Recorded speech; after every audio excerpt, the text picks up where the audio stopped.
everybody. Welcome back to another episode of the Unwatched Pile, show where we dust off the unwatched movies in our collection, and we pick one, we talk about it, and then discuss, and then after that, we go back into our collections and pick another one to pair it with. Usually, I'm here with my friend and co-host of all things on Chasing Labels, Andrew Cabral, but this time, it's just me and the guest. And I'm here for the first time to the channel with Mr. KB Loves Movies. How you doing, man? Hey, I'm happy that I got the intro music that you had on the last episode because I was bopping my head when I was watching it. I was like, Yeah, am I going to get the same music? Please bring back that same song. I want the good. same music. I'm glad I picked So, the right. Everybody likes it. Yeah, we've actually went through a couple different songs, yeah. but this one I like and was like I use this like platform called Upbeat. This Mm. isn't an ad for them, by the way, but I pay for an app called Upbeat, and it allows you to like get music that's not going to get copyright stricken. You pay a small little monthly fee, and Yeah. like I can just pull a bunch of stuff, good music off of there, and it's great. So I found this one on there. I was like, I want something catchy, little I boppy, like that. Yeah, I I like like it. that. I like it. But It's a nice little bop. yeah, a little bit of bop. Um, so yes, as I said at the top, as you can see, Andrew's not here tonight. Unfortunately, he is very sick. So Feel we're better. thinking about him, hoping he gets better. But he gave me the blessing to go ahead and go forward with tonight because we got a guest on tonight's episode. We haven't had a guest in the last few episodes because we had the Christmas season, holidays, and people are a lot more busy around that time. And now we're into February, and we finally got our first guest of 2026. And we got KB from KB Loves Movies. How's it been going? Good, good. Been trying to do a bunch of challenges in order Yeah. to watch a bunch of movies, and that's been going well. My friend Huck at Huck's Pop Culture Cafe has his 52-week challenge. This week we have watch a movie starring Courtney Cox, which means on Thursday when I go to see Scream 7, it all works out. Yeah. So You know what? Speaking of that, I saw it. I saw it. so I was like, I'm gonna Yeah. wear it tonight because Scream comes out this week. Why not? Yeah, it's good timing, good timing. Yeah, and I always do an Academy Awards movie challenge. I've been doing it. There's a movie forum called DVD Talk that's been around since like the 90s. I Mm, can't remember. I think I joined in 99 and wow. they started doing monthly challenges. So every month there's a different challenge. And I think like July is sci-fi, September used to be Criterion, now they call it art house movies, which just means, import labels.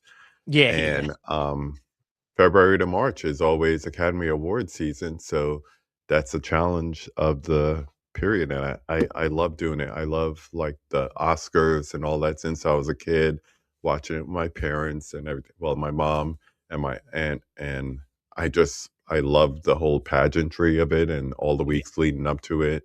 Like I love seeing Amy Madigan getting her flowers because of what she did in Weapons. And I don't expect a movie like that to get a lot of praise when it comes to, the more upper echelon Academy Awards, but it's nice to see it. It's nice to see it. So I'm just watching a bunch of Academy Award picture winners. So yeah, I'm Awesome. having fun with it. Usually, sometimes we would typically even on this show, we would do a theme and Hmm. actually do. Everybody has to pick something in our collections we haven't seen that's at least nominated for Best Picture. Yeah, So I almost wanted to do it, but I was like, you know what? I really want to talk about the movie I watched for tonight. yeah. Because I was like, it was so good. I was like, I got to talk about it. So, maybe I'll do it. We'll do it next month. I don't know because technically the Oscars does come out in March this year. Yeah. So I might do that. But yeah, so before we get into our normal programming for the Unwatched Pile, let's get a little bit more into what your channel does. What it would tell us about KB Loves Movies. KB loves movies. So, like a lot of people, I got more into movie watching during the pandemic. And for me, it was a combination of watching more movies and then discovering the YouTube community as far as, physical media collecting. I've always collected something. I've come to that realization. Empty M&M wrappers or baseball. Yeah, Really? I'm old enough that once upon a time, if you collected a certain amount of wrappers, you would get some kind of prize. I don't You know, remember. I think I remember that. Yeah, yeah, I Yeah, do. but comic books, vinyls, CDs, and when it came to movies, I started with the VHS days and moved into DVDs, of course, now Blu-rays and 4Ks, as you see the collection behind me. And saw on this channel, this guy had converted his basement into a library of just physical media. And I thought, I wonder if I could get whatever movie. And I looked it up on Amazon. I was like, wow, this is only 12 bucks. It just went from there. So Wow, back when things we wanted were only 12 12 bucks. bucks. Well, actually, the movie I'm talking about tonight, it's funny I say that. It cost me 12 bucks. So um, there's a story behind that too. So All yeah, right. I just caught the physical media collecting bug again, Yeah. and just been going strong since, and just coming on to different collectors and blue tubers, as they call them, discovering people like our mutual friend Ryan Verrill over at Disconnected. And I think April of 2022, I decided my family and my friends who aren't that into movies are probably tired of me just constantly talking about movies. Yeah. I know there's other movie lovers out there. So KB loves movies, and I'm sure there's other people too. And it took a couple of months once the channel started up, but then I wanted to have like these one-on-one conversations with them, which you had the pleasure of being on. So thank you for Yes. coming on the Thank you for having conversation. me. Yeah. If you look right up there behind Sir Alfred Hitchcock, you can see my new neon sign for the conversation. Well, unfortunately, I think because of the layout, you can't see it in this particular view. Ooh, Yeah, I it's know. somewhere there. It's Here, let somewhere me there. see. Watch this. Watch this, guys. Uh, bam. Yes. So Yeah. right above Above the Sir poster. Alfred, yeah, Yeah. one of my favorites is the sign for the conversation, and below it is Friday the 13th being overwhelmed by Freddy's glove because Freddy over Jason. Of course. Anyhow, so yeah, I enjoy talking movies with people and other physical media collectors, or just people who just go to the movies or just love streaming. We all love movies to some extent, so I just have conversations with them, and it's fun. Yes, I agree, man. I've done many of interviews with all different types, and it's contagious talking with people that are passionate about the same thing you are. Yeah, And yeah. like you said, like when your family isn't quite on your level. I mean, I think to an extent everybody loves movies, but Hmm. like the way we love movies is kind of like fanatical, and people Yeah, don't understand why we go down rabbit holes or why we focus on certain things when they might only watch movies for pure entertainment. yeah. We're looking at it in a different lens, and we're because that's the main thing with my wife. She's like, I'll say something about a movie, and she'll be like, you're like overthinking it, and I'm like, no, I don't know that I'm overthinking it. I think that I'm taking something from it that Hmm. that maybe you don't see, but I see it, and but that's part of what art is. Art is looking at something and subjectively being able to learn or gain something from it.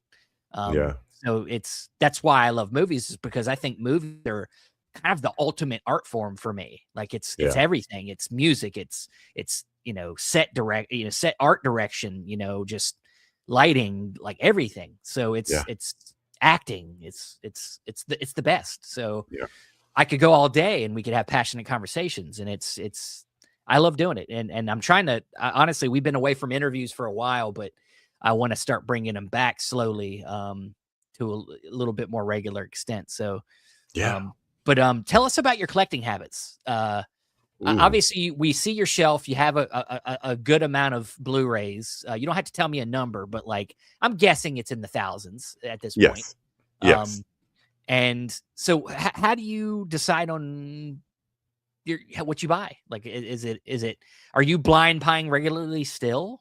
Are you? Not as much as I used to, and I think a lot of people can sing that song, you know, as prices shoot up and Yeah. we're moving more away. There's a social soapbox here.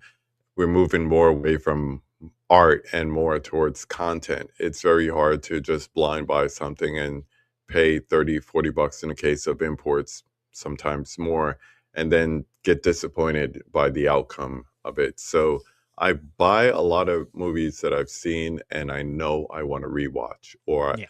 I buy a movie that I've seen and I want to get more into it because, like you said, going down the rabbit hole, that's me. I Yeah. like to get the behind the scenes. I want to hear the commentaries. I wanted to watch it behind this, you know, all the extra features and so forth. So when I blind buy, it's based on a recommendation of friends that I know I can trust. Our mutual friend Ryan being one of them.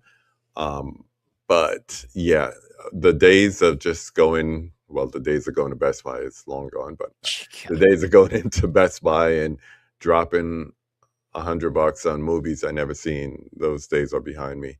But mostly I'm a not a format snob because I'll watch something on a laptop or VHS if that's what's available. But I like quality. I like a lot of 4Ks, you know, upgrading and everything. So the majority of stuff these days is either like studio 4Ks or imports, Yeah. like that whole shelf right here. These all imports and criterions. So Yeah. I enjoy watching those type of things and rewatches of just some of my favorites. So we were talking about the Academy Awards before. My friend came over and he has every single Best Picture winner, and Mm. he was just going through my shelves, and he said, "So when are you starting your Best Picture shelf?" And I was like, "Damn it, I got to start." Oh man. And Well, then I only had like 40%, so yeah, yeah. it's been a quest. That leads me to something else. How do you? Because this is something I'm about to go through, and hopefully, I'm going to add in as videos on the channel. Mhm. Organizing. Like I have literally the worst organized, maybe not the worst organized collection because I do kind of like organize them by label for the most part. But like I don't. They're none of it's in alphabetical order. It's just kind Okay, of all over the place. Um, what I is your will say organization? I'm a little better because right now I'm going through a thing on Watch, and I challenged myself to watch more things that are unopened this year. So Mm, I created a wheel of names and I just okay. put different letters of the alphabet. Figure 26 letters, 52 weeks, one a week, do it twice a year. And I had my daughter spin it and it was H. And she came down here and she said, I'm going to pull a bunch of H's for you to watch. And uh, her mother said, You know where to find things? And she's like, Oh, yeah. Oh, yeah. So I do Blu-rays A through Z, 4Ks, studio 4Ks A through Z, and then my imports basically by label. Mm. And then I have See, special shelves with Marvel, Star Wars. I'm a yeah. big Scorsese fan, all the Scorseses, all the Hitchcock. And then, like I said, I'm building my best pictures, but all alphabetical. I Yeah. that's the OCD. Mm, if Yeah, I I have see a pro something out see, of that's I have a place, pro I have a problem with, like, deciding on like, I think I'm kinda close to where you're at, like, I think when I do it, I'm gonna mhm, do it label and then alphabetical order, and then, yeah, that's what I'm gonna strive for, and then, like but there's, I have, like, a Nicolas Cage, like, area. obsession. Yeah, I do. It's all like, I literally have, like, stuff that nobody owns, like, Mhm. I thought of with you that the other day when I watched Vampires Kiss. yeah, I got 2 copies of that movie for some reason. Um, and then, well, I think that movie's actually kinda cool. But, like, stuff like some of this stuff that, like what's the one movie I'd had to look you don't even remember the titles of these movies. Mhm. Um, but, I have, like, all that stuff he's done over the last 2 decades, like, that Yeah. is straight to DVD stuff. I've gotten all that stuff. I keep up with it all, and, so that's, like, one shelf I feel like I gotta keep alone from all the other studio stuff, but Yeah. I think I'm gonna go that route. It's just, like, building up the motivation because, like, I wanna do it, but God, when you have 4,000 movies in your room, um, it's kind of a chore. It feels like a chore. So I don't know. I've used the excuses of buying new shelves, of moving, Yeah. and now I use the excuse of dusting and cleaning to organize. Okay. So if someone comes and they put a movie back in the wrong place, I know by the next time I clean and dust, it'll be in the right place. Well, the tough thing I started it once, and what was tough about it was just finding the stuff. Like I Mhm. have my movies logged, so I'm like, okay, well, starting from the top, let me find this movie, and then I'm like spending so much time just looking for the movies to put them in right order. So Yeah. I'm like, God, dude, I've only done the numbers. Yeah. I started with numbers, and I've only gotten that far, and I stopped. I Yeah. was like, I don't. It takes forever. I So was surprised. I mean, she pulled a stack of, movies today, and I was like, "Oh, snap, I forgot I had History of Violence," because it wasn't on my database. I have an app that I keep it on there, and I probably yeah, forgot to log that, but she pulled that, Hard Day's Night, good um, one. what's the other one she said is a must-watch? I can't remember, but she pulled, like, 8 movies that are unwatched for me to watch this week, and I said, "You know what? It must be in a good organization that she was able to just go and pull all the H's from the various shelves." Yeah, cool, man. Well, I'm gonna strive to be more like you. I'm gonna work on it. But all right, man. So let's do this. Let's get into this. Let's get into our once again. If you didn't hear me from the top, what we do on the unwatched pile is we go into our collections. We pick an unwatched movie out. We watch it, and we come on here to discuss. And then after that, we go back into our collections and pick a movie to pair it with. So like, you know, we go through different. I mean, everybody's got a different way of doing double features. Whether it's like, oh, let me pair it with the actor that's in the movie or the director, or thematically, and that's where I usually lean. But Yeah. we'll see what happens tonight. So we'll start with we always start with the guest. Tell us what is your unwatched movie tonight? Well, a little story before I begin. Okay. So, talking about, blind buys and everything, I my favorite import label is Second Sight, and if I can, I would own every single Second Sight that's out there. So, when this movie came out on Second Sight, I hadn't seen it, so I was like, "Oh, I wanna check that movie out." But I couldn't justify paying the 35 or 60 bucks if I wanted a chunky $60. box set for a blind buy movie that I, once again, never seen before. And then lo and behold, it was released on Restaurant Video, and I got it for all of 12 bucks. And it's May, 2002's May. Not starring Heather Graham like the cover will lead you to believe. Yeah, it But does kind of look like it. Yeah. it does. It does. So I have notes. And so, yeah, it stars, I want to say her name is Andrea Bettis. That's it. Yep. Yeah. So Andrea Bettis, and I was surprised to see Or Jeremy I think it's Sisto in it. Angela Bettis. Angela. Angela and Angela. A-N-G Angela. Maybe it's Angela. Angela. Angela. Angela Okay. Bettis. Yes. Angela Bettis, Jeremy Sisto, Anna Faris, and a whole lot of people that I don't know. But I was surprised to see Jeremy Sisto in this because I Yeah. hadn't seen him in anything besides 6 Feet Under. And Mm. come to find out, this was probably like after the first season of that. So that was interesting. And they had good chemistry in this one. But this is an awkward, dark, black comedy, dramedy, turn horror, cult classic. But it's really a developed tragedy overall. And it's the story of this young girl, this young lady who has an eye issue when she's younger, and she becomes a pretty socially isolated young woman, and just not knowing how to function in society as far as relationships, but wanting that with a partner of any sort. And she is obsessed with dolls, and it started with what her mother gave her as her best friend, and it goes from there, and it leads to horrific endings, I will say. And you said this is one that you've seen before, right? Yes, yeah, I checked this out, I think back when, it was when I was back when this was announced for the second site release, because I don't do the Prime show on our network anymore. Andrew does Chasing Labels primarily now, but back then Yeah. I was on the show doing it with him, and we talked about this movie and we like to watch as many of these movies as possible before the show. So I watched this for that show, and yeah, I remember. I remember I gave it 3.5 stars on Letterboxd. Me So too. yeah, so I think if I remember how I feel, I pretty much remember thinking it was really interesting, thinking that maybe the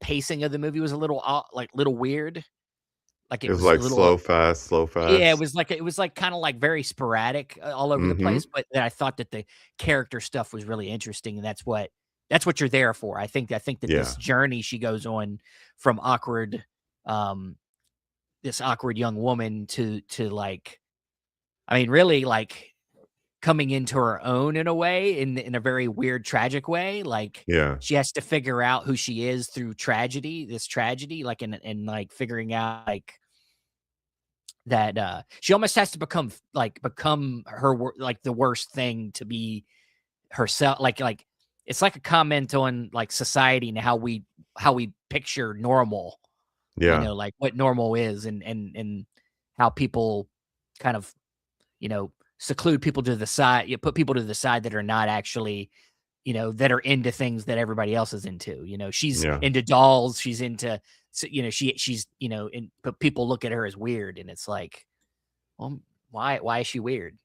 But I don't Mhm. know. It's an interesting character study film, and it really goes deep, at the end, like you said, it really goes into some interesting places with how um it makes us think about um The her misunderstood.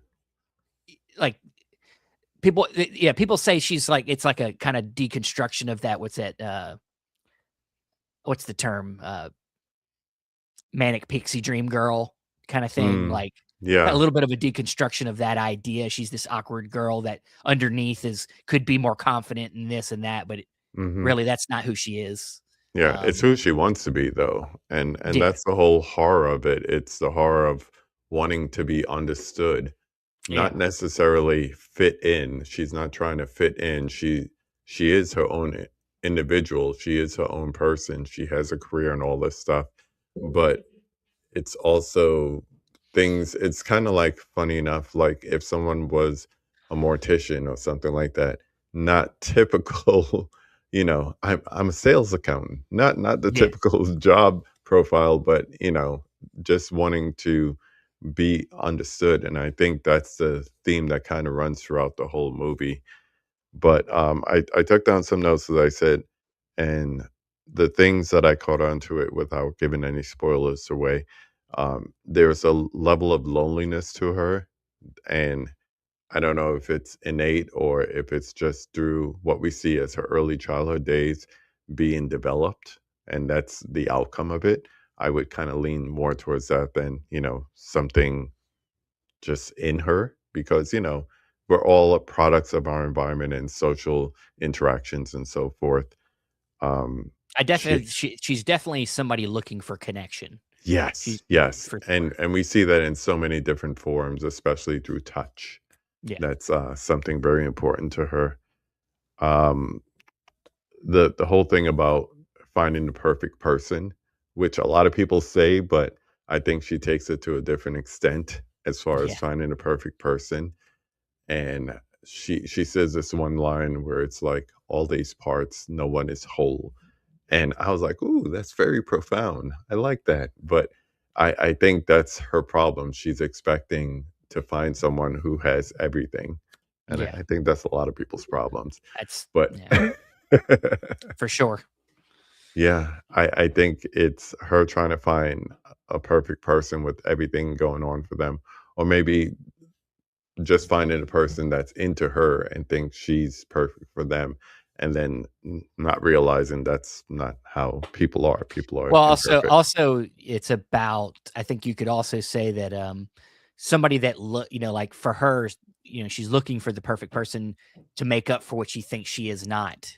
Yeah. You know, she don't, probably doesn't look at herself as being much of anything, and that she needs somebody to lift. She needs the perfect man, perfect person to lift her up. You know, Yeah. to make her better. You know, Yeah. instead of having some sort of independence about feeling about good about herself. You know. And we see that whole thing with the search for connection in the volunteer efforts that she does and so forth. So it's like just searching out different ways to connect with the world that she's kind of once again isolated from. Yeah. Yeah, it's definitely. I know the way. I feel like the way we're talking about it, it feels like way like really deep and like almost like a dramatic. We're not even really talking about the horror elements of this movie, Yeah. uh, because I think that's some of the surprising moments of it that we don't want to give away. But Hmm. there is definitely like a horror and a almost exploitative kind of presenting of the violence in this movie. So like Hmm. it's not it's definitely got its horror elements. So don't be thinking that this is just some like deep dramatic character study It's not movie. all tragedy. Yeah, yeah, It's not yeah, all tragedy. But like I said, I like to get into like the special features and all that. So it was yeah. interesting to see the movies that the director and this is the first time I'm watching a film by Lucky. Is that he was inspired by mostly Taxi Driver and Repulsion. Mm, And interesting. hearing him say that and then watching the movie, it's like, oh yeah, I see the influence. I see the influence a lot there. And I mean, there's different movies that you could tie this with, and that's why I can't wait to get to the second part to do that because where I went with it is definitely towards how I would see it as a good double feature. Okay. Um, Even the romantic part of the movie is kind of like a traumatic event because of the social awkwardness. So it's Yeah. kind of like, the first time you kiss somebody and you don't know how to kiss kind of thing, Yeah.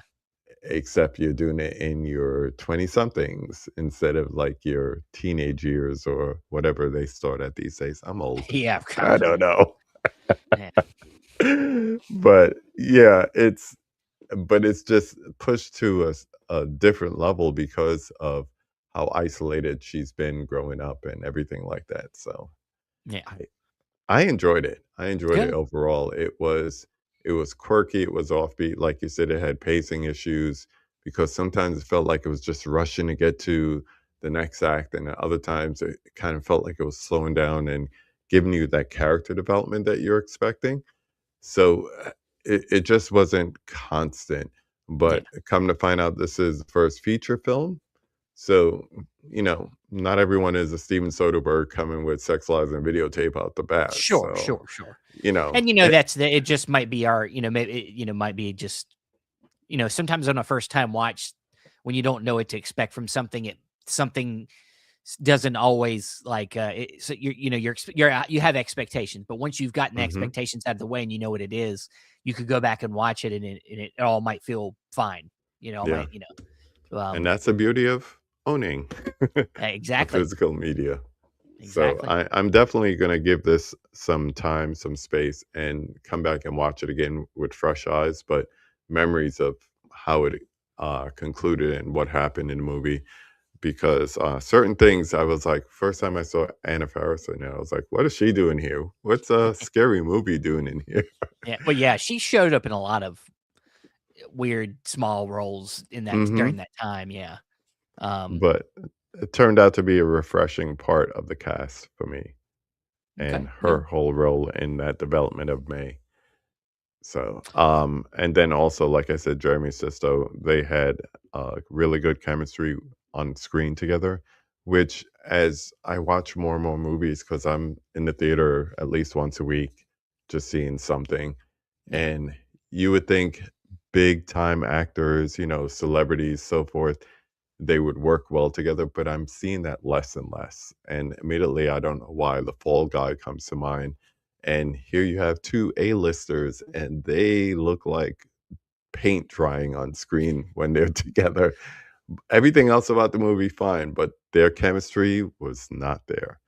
And you just see that more and more. So when you have a smaller independent film, albeit from what, 24 years ago, it's nice to see chemistry that actually works on screen. Yeah, yeah. Maybe because there's an Academy Award for casting now, people will try a little harder. Who Yeah, knows? We'll yeah, see. those casting managers will get their act together, Yeah, or directors, because they seem to be more involved these days in the casting of the things than leads. others. Yeah. Yeah, for sure. Well, I'm glad to hear that you picked one off the shelf that you're going to hold on to. So that's Yes. always good. Um, Yes. All right, so this one I have now. I typically like to go deep on my shelf and pull something that has been really actually sitting on my shelf for a while, but this one actually hasn't been sitting that long, and I kind of this is kind of a cheat in a way. I kind of bought this movie wanting to watch this for this show because I was like, I've heard about this movie for a long time. People saying it was a really great film, and I love movies that kind of celebrate cinema, Mhm. celebrate going to the theater, anything about the movie experience. And if it's a movie about, I want my eyes on it. So this was one I'd heard about for a while that I finally bought and I finally watched, and that is Goodbye Dragon Inn. This is the second run edition. I could have also gotten I believe Kino put out an edition, but I don't think the Kino had any special features really at all. This one at least has a commentary and an interview with the director. So, and it's got a booklet, 20-page booklet. So it has a little bit more going for it in this second run edition. Um, but Goodbye Dragon Inn. Now we talk about pacing with May. Mhm. Goodbye Dragon Inn is for the people that really love the slow pacing of a movie. This Yeah. is the definition of slow cinema here. Mhm. One location, a lot of still shots, a lot of kind of being steeped in the atmosphere of this place, and some really great cinematography, just amazing. Um, but Goodbye Dragon Inn is about this theater that is on its last night, and they're showing the movie Dragon Inn, which is a classic kind of wuxia Chinese film that you know is kind of underrated for a lot of people. Considered underrated. It doesn't get as much of a spotlight. Of course, Yeah. Criterion put out a great Blu-ray. You can get that, but they're showing this movie on the last night of its being open, and really all we do, and this is not a plot driven movie.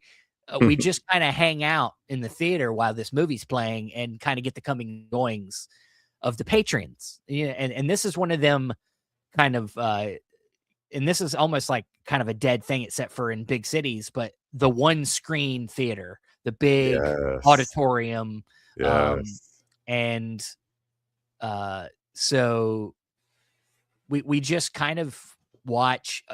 Now, the thing is I can't really spoil it. It's hard. You can't really spoil this movie. Like I said, there is no plot.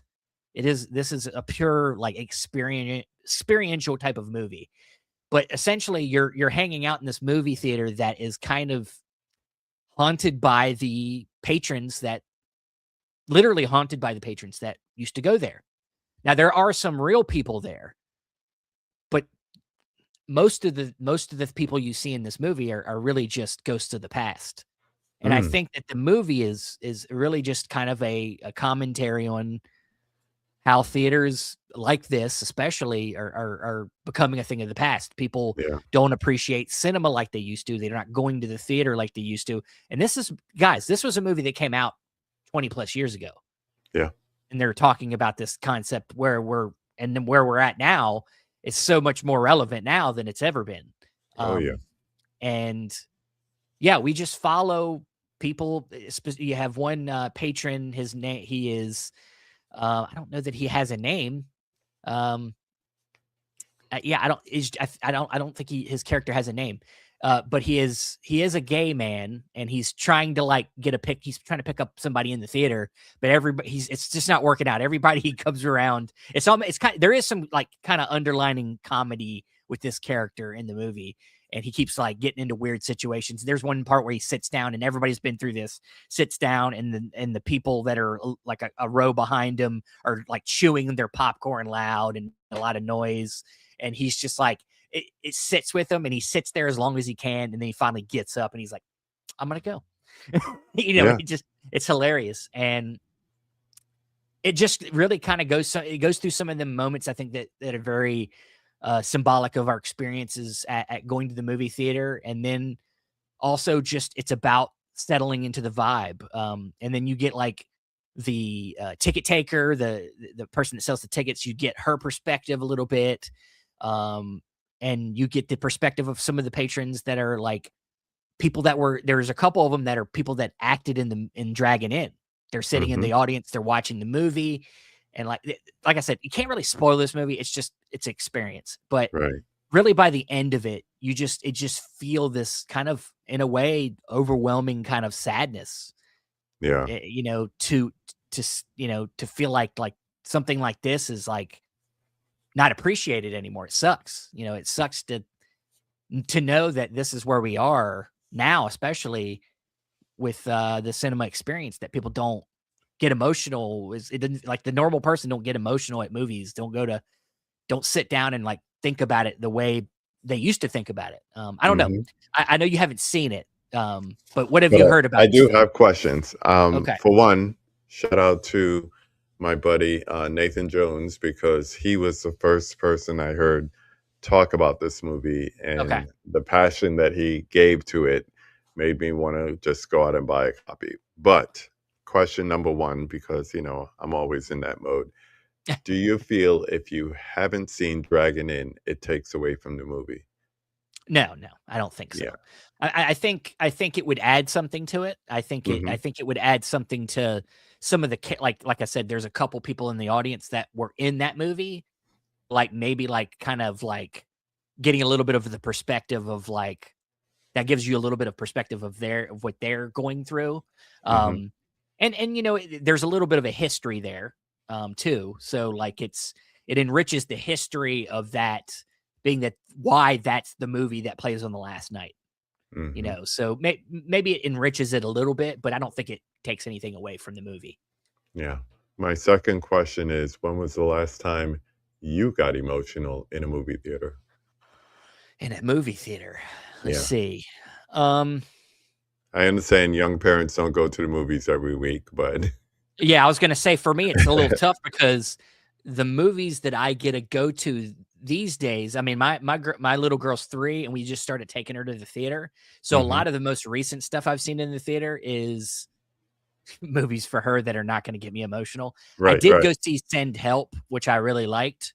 Yeah. But that's not the type of movie that would get me emotional. No, no. Um, in a So good, let's extend in a it more, anyway. Any format. Movie, streaming, oh home, man. collection. I mean, the movie that I'm pairing this with, I mean, this movie got me a little emotional, but Yeah. the movie I'm pairing it with gets me more emotional. Um, for some reason, I don't know why. Yeah. And it's not hard for me to get I think there some of it's nostalgic. Like, I think there's some Yeah. nostalgia that's tied to being emotional watching films. I think it might not even be the content itself that's like overwhelming you, but it can be just like the feeling that watching that movie takes you back to, like it takes you back to a simpler time. Yeah. And I think that happens to me a lot with some watches like E.T. E.T. Yeah. in and Oh, itself is a movie easy. that the content can make me emotional. But thinking about where I was when I saw that the first time Mhm. adds an extra layer. Or something like, oh man, God, it's tough. Give me a second. Yeah, Uh, yeah, yeah. I'll but I'll I'm fill gonna in look up. I'm gonna I'll look fill up in some something. air while you do that. Yeah, yeah. For me, at home, I will say we got into this routine with my 3 kids when they were younger of taking a Sunday every year and watching all of the extended editions of the Lord of the Ring movies, Oh yeah. and God bless them, they acted like it was really exciting, while my youngest was, falling asleep on the floor half the time. But I still remember the first time I watched the end of Return of the King. Maybe it's because it was the end of the trilogy. I was a big fan of the books growing up, or maybe it was because I'm such a music person. Maybe it was Annie Lennox singing Into the West. And when she started hitting those high notes in the chorus, Yeah. floodgates. I don't know why. I'm sitting there watching credits, listening to the song, crying my eyes out. I'm like, why am I crying? What am I doing? This is so emotional. But but adverse of that, you say kids movies not really making you cry. I went to see Up with my Oh no, kid. yeah, that for sure. Yeah. The Yeah. montage, I sat there like a cold-hearted robot. Yeah. Everybody around us is sobbing, and my wife is like, "What's wrong with you? Why aren't you crying?" I was like, "This is great." I was so Yeah. technically into a animated montage that it didn't even choke me up, but Yeah. rewatching it, yes. But, For that sure. montage and Up can do it at the drop of a dime. Yeah. Okay, so this is the most recent one that I can Okay. figure out. So I recently, because we just did a new uh episode of movie mutations, which I came on and advertised on your show. Yes, yes. And Love we it. did the movie Rocky. Ah, And Rocky for me is very nostalgic, but it's also a movie, um, especially the first 2 movies, because I look at the first 2 movies as one movie. I think yes, it's I one agree. great big story, and them movies get me every time, Mhm. especially the endings. Of course, they know how to crescendo them movies Oh, better yeah, than most. Bill Conti, triumphant music. Yeah, I mean, they get you, but what a lot of it is just the Rocky character. I think we confuse the Rocky character. I think some people confuse him as being like dumb. He's not dumb. He's not a dumb. I would say he is a simple person. He's a simple Simple. minded man.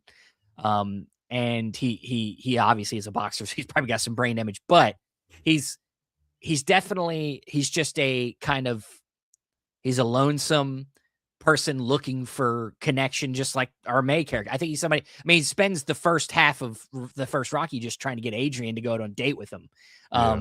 and he finally gets her. And what gets me every time about the end of that movie is, well, both endings actually, 1 and 2. Mhm. The first one, Adrian's in the back. She's dressed up nice, and when the match is over, Rocky loses, and all he wants is to see her, like, I mean, he's talking to people. He wants to see Adrian.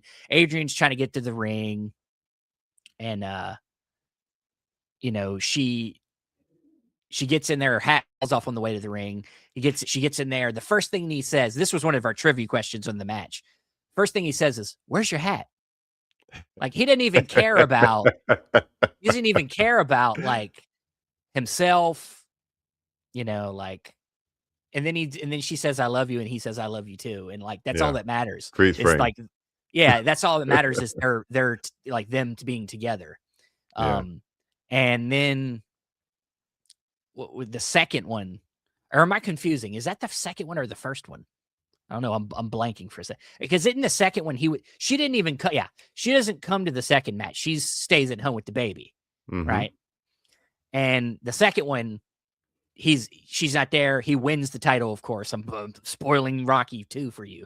Um, and he makes that speech, and he's like, this is to my wife at home. Yo, Yeah. Adrian, I did it. Yeah. And to me, like that, it reinforces the first movie. Like he loved her in the first, and now they're married, they have a kid, and then it's just that it's that pure loyalty that he shows to his wife, Mhm. no matter what the situation is. Yeah. That he's just thinking the match is over. He just got his ass kicked. He's bleeding. His face is all. First thing he thinks about is like, I want my wife to be proud of me. Yeah. And it just gets me. Like it's so sweet. It's so I'm sweet. And smiling people don't. because you just, cracked the old Eddie Murphy joke. He's when he's portraying the Italian guy, and he's like, I hate to spoil it for you, but Rocky wins." But you know what? He already won in life in the first movie. So you Right. know what? He won its double.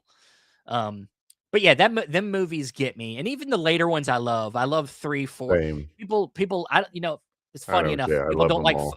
I love them all to an extent. I don't like 6 as much as people like 6. Mhm. Rocky Balboa. I like all the stuff out of the boxing stuff. Yeah. It's the boxing stuff that bothers me. And then Creed is great. Creed is all the Creed stuff is good. Yeah, same, But yeah, same. them movies get me emotional. Let's get back on track here. Before we Yes, do sir. that, let's get some of these comments. We got Josephine who pops in, saying hello and some new watches for her. She's got Mm, God in Brazil, uh, how you spell that? Torque. torque. And then Yeah, Black God, White Devil. I've heard of that one. I need to watch that's a that good one. one. He died with Favel in his hand, Falafel. falafel in his hand, and Yeah. Son of the Bride. You seen any of these? Uh, Black God, White Devil, I've seen. That's the only one I've seen from this, I've but seen. I think if Torque is what I think it is that isn't it that bike movie, that crazy um, huh. it's like a racing bike movie or something. I don't know, like a heist bike movie. I don't know. I think that's what Like it is. Biker Like Boys like kinda like like thing? like the street racer bikes, Yeah. like something. I could be wrong. Um, see what else she's got. She's got The Man Who Sued God, Given Words, Disturbing Behavior, The Official Story, Hella Zella Zelaloplin, Hella Zoplin, and Two Hands. Um, I don't think I've seen Disturbing any of. Behavior I've seen. Who's?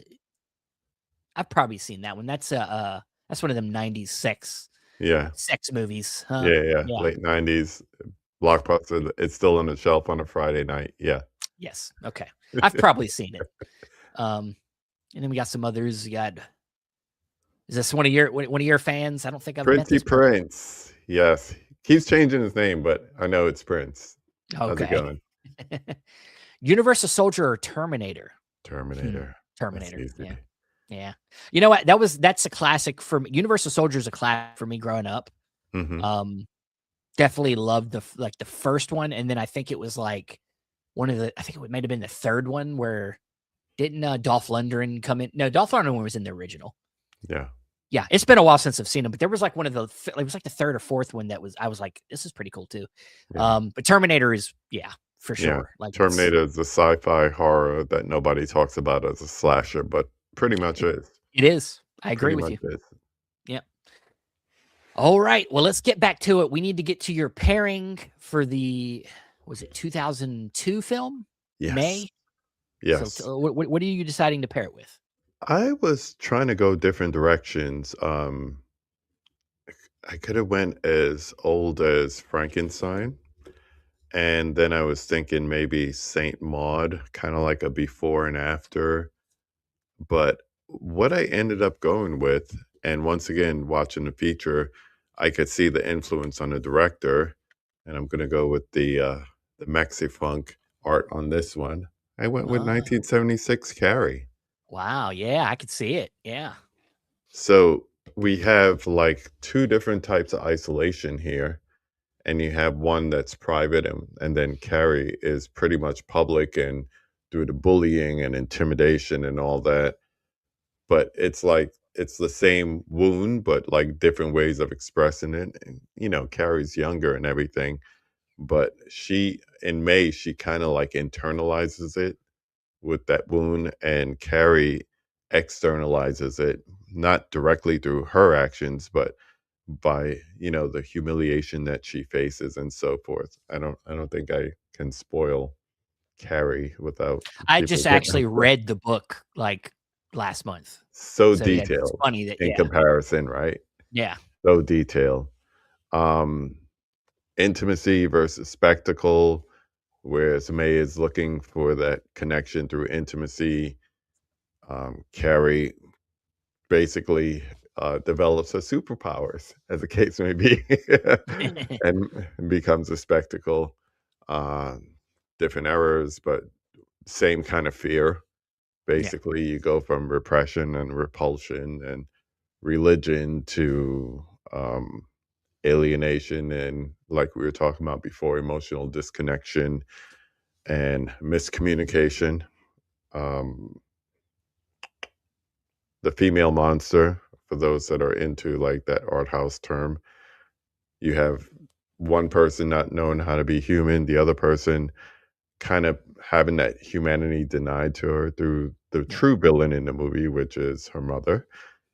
Um, and the thing, funny enough, after I picked this, I'm going through Letterbox to do my review of May, and Angela Bettis, come to find out, she was in same year, 2002. She did the TV movie version of Carrie. Wow. So, This pick is um, layered. yeah, yeah, yeah. This came out, I guess Sundance early 2002, and then Carrie came on TV, I think NBC or something like that, Yeah. late in the year, and then this came out publicly in 2003 when most people saw it, but it was a small independent movie, so not that much, and it didn't get good reviews through its theatrical release. So I just thought like this would be a great double feature because of like in both cases, empathy comes too late for them, Yeah.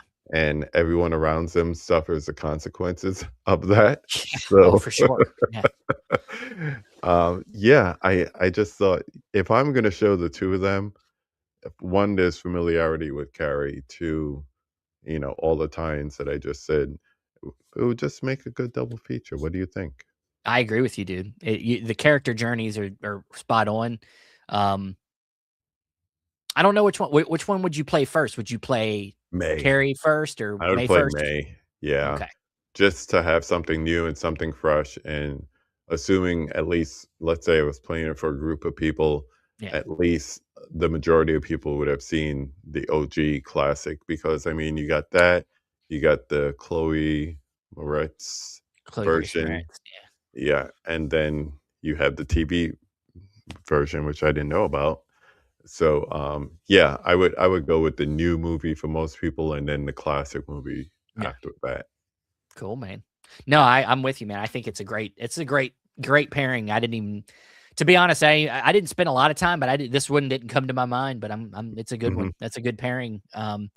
It just really, Stephen King spent a lot of time in his writing career, doing stories kind of like this, where women that are repressed. Was it Firestarter is another one. Yeah, He's really good at delving into them type of characters, and yeah, Misery. Carrie is a perfect pairing, I think, with May. So Yeah. good choice, sir. Are you gonna do Dragon In and go for the obvious or go deeper? No, I never. If you ever watch anybody that watches this show knows that I never go obvious. I'm Usually, ready to see how deep you're gonna get on this. yeah, I tend to, unless I'm having a really hard time coming up with an idea, I typically am always going thematic. It's Mhm. always something I take from the movie that I really want to explore the ideas and really match the ideas up. So I have um a guess, but I'm gonna wait to hear your thing before I I don't tell you. think you're gonna guess it unless Okay. somehow okay. But you go ahead. I'll let you know if you got it right. Cinema Paradiso. Nope. That's where I woulda went. Yeah, well, that's a good one. That's a good one. Now, what I chose, so I thought about like movies that have to do with cinema as well. Obviously, Mhm. that's an important part of Goodbye Dragon Inn. But what I kind of latched on to more was this idea of how we interact with art, Mm. how we how and where we're at with it, and how you know how we interact with people that interact with art, and how it all comes together. It can go down a rabbit hole with it, but like Right. really it's about like how we interact with art, how we see art, how it can create conversation. And this is why I wanted Andrew on the show, because me and him both love this movie, and we would have both been geeking out together on this movie. So we'll have to talk about it together next time we're on the same show together, because we both love this movie. And that is the 2017 film Columbus. Ah, okay. You ever seen Columbus? I've heard of it. I have not. Tell me about it. So Columbus stars John Cho Mhm. and Haley Lou Richardson, and it's about so they're in Columbus is a town, I believe. I know there's I don't I should have looked this up. I believe it's Columbus, Ohio. Yeah, Um, that's the I only believe it's, Columbus I could think of but immediately. there's probably other Columbuses. Oh, yeah, I'm Um, sure. uh, so this town Columbus is really well known for its art. It's specifically its architecture, and a lot of the buildings in the town are just these very like modernist structures. They're just and the way that that Kogonada, the filmmaker, this is his feature debut, Mhm. That's films how I this know about movie. it. Okay, so you know Kogonada stuff. Yeah, Um, from his film essay days, from his video yes, essay days. exactly. He started out doing a lot of video essays for Criterion on a lot of different releases, and then this was his first feature. He's gone on to do a few other things. I think he's got something new coming out this year, actually. Mhm. But I don't think anything's been as good as this movie. And so they're in this town. Like I said, it's a whole town that's kind of a mecca of architecture. And we start out where we have John Cho's father, who is an he's an architecture, and he's at this. He's kind of he's at later in years, so he does these like these talks at colleges and stuff like that. So he's in town to do a talk, um, and he unfortunately kind of has a health scare, and he's unconscious. He's in the hospital. So his son, played by John Cho, shows up to, of course, be there for him. Parker Posey plays a character who's like yeah, she's awesome. She's awesome Love at her. everything. She's like a I guess you could say like somebody that's like shadowing him, kind of like another architect that's working with his father, and so she's there. She's there to help out, but she has to leave and come and go throughout the movie. But John Cho's there to be with his father and kind of hang out in this town, waiting to see what happens with his father. And while he's there, he meets Haley Lou Richardson's character, who's is from the town, has always lived there, and she's like in her early 20s, and she's a librarian at the local library, and she's really into the architecture in the town, not just like kind of like she's an architecture nerd. Mhm. And she just kind of just starts having conversations with John Cho, who, so there, and her story, she's kind of still in the town because her mom um, has had some tough times, and she's been kind of like staying with her mom to help make sure she's okay. So she's kind of still in this town because of her family, not really because she wants to stay there. Not that she don't like the town, but she's kind of being held there. And so she's being held there for reasons not her own, and John Cho's there for reasons that are not of his own. So they're both kind of hanging out, having conversations, and along that, they have conversations about the architecture.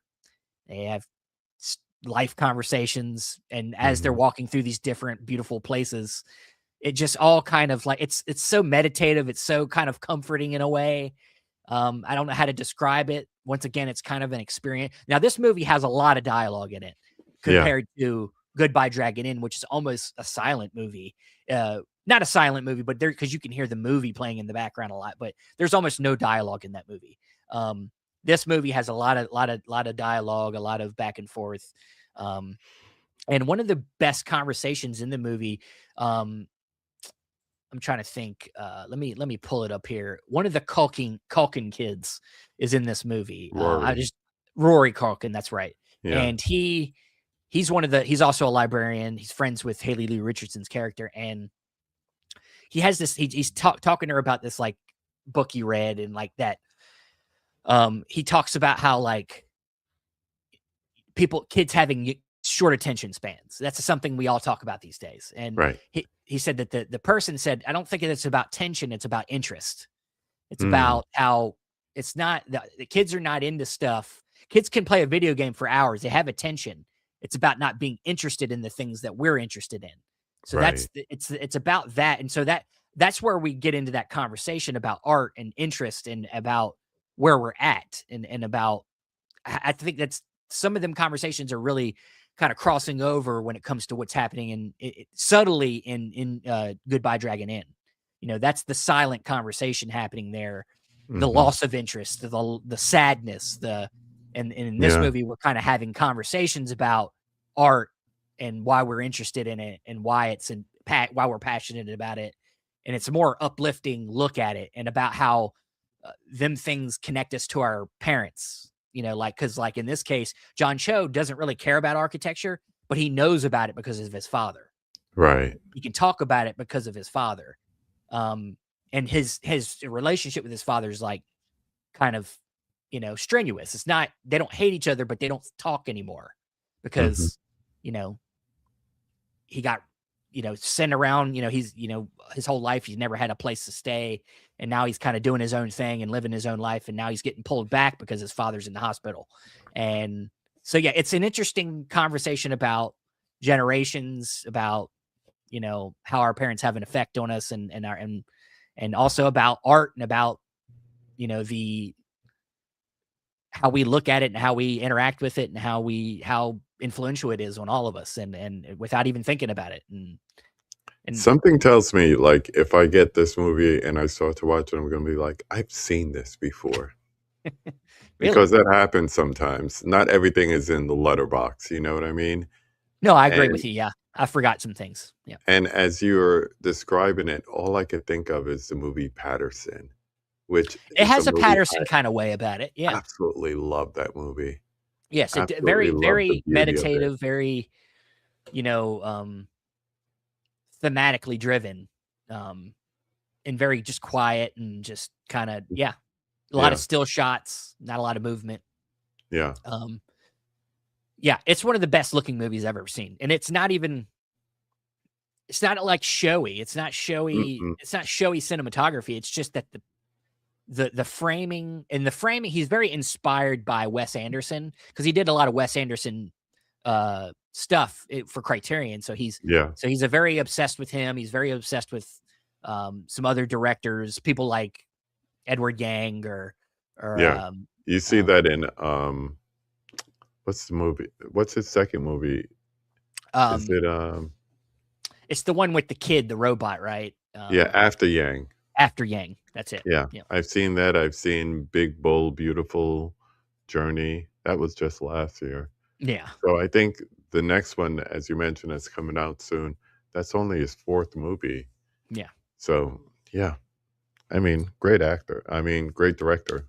I think he's got a lot on his mind. I think he appreciates the history of cinema and he pays tribute to it a lot in his films. And I love seeing that. I love seeing somebody that, and this is one of my knocks on somebody like a Tarantino. I mean, I love Tarantino to an extent, but like I also look at him as a little bit of a ripoff artist. He just takes all the best, and they all do.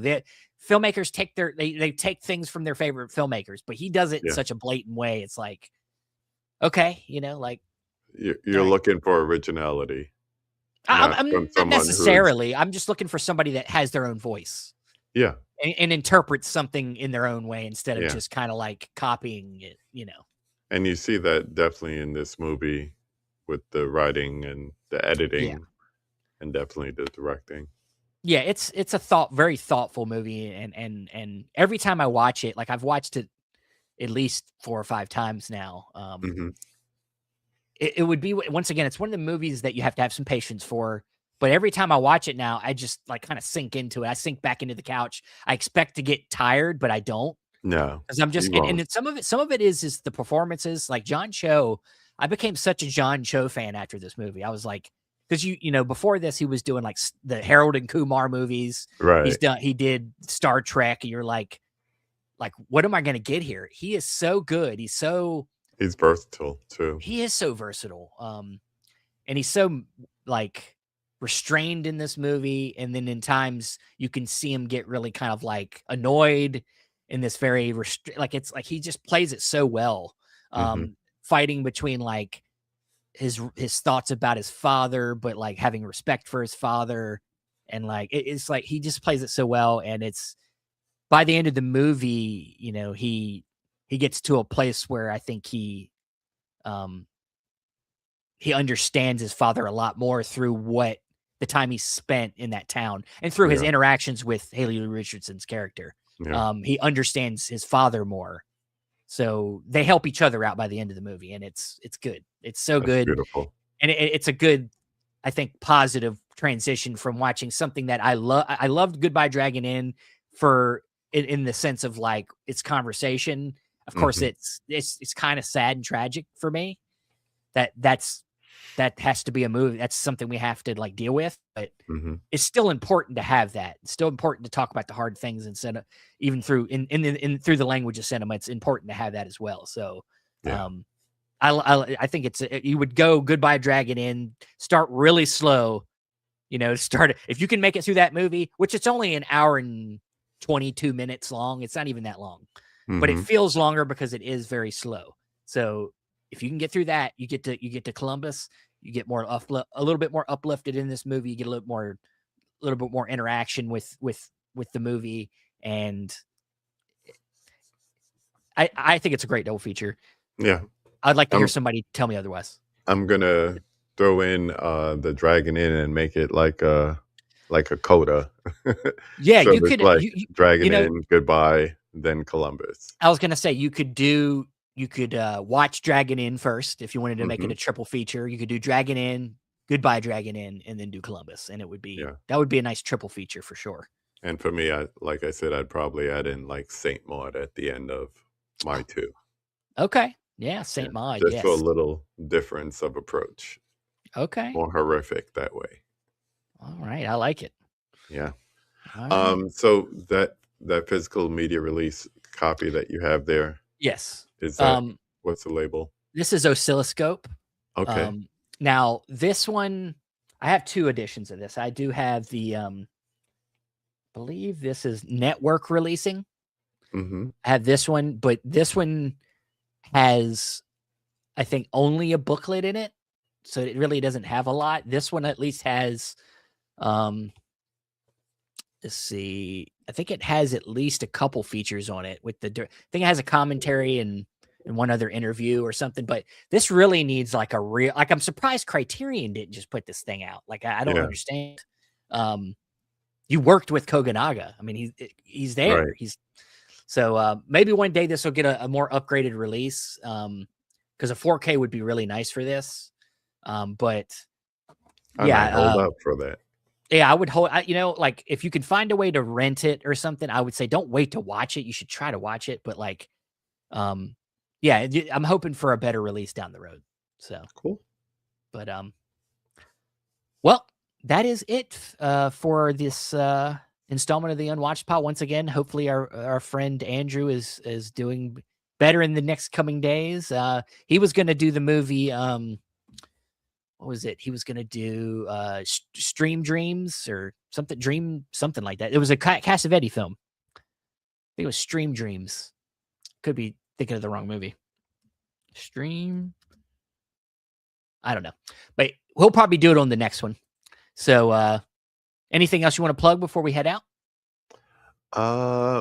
Always new conversations coming. I saw my best friend this weekend who lives in Orlando. And we came up with a concept for him to finally come on the conversation himself, because many of our nights have been spent just, libations in hand, movie on screen. So we're going to get together and shoot the breeze and talk movies. So that should be fun. Awesome, man. Well, everybody, you can go into the description and find the link to KB Loves Movies down there. Go check out his stuff. Go watch all the conversations prior to this. And moving forward, subscribe to his channel. All right, guys. Well, that is it. And what are you still doing here? Go. You see the movies? I know you got movies in the back. Go watch the movies, guys. Go watch a movie. That's what I say. Stop listening to us. Waste of time.